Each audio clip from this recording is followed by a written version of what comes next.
Hello friends, today we're wiring our push button start on our sailboat. We bought a boat where the starter switch actually doesn't work. The push button's under here. When we worked on the cockpit wiring, we installed this one here. With the use of this relay, we're going to bounce the signal down to here. First we need to add the proper connections to these wires.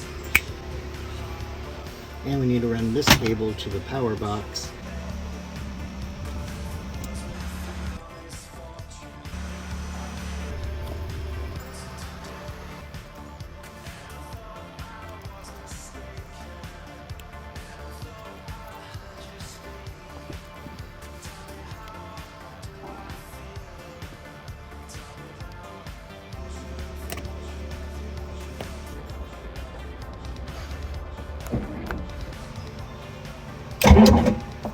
And that's how we start our boat. Remember to like and subscribe. See you next time.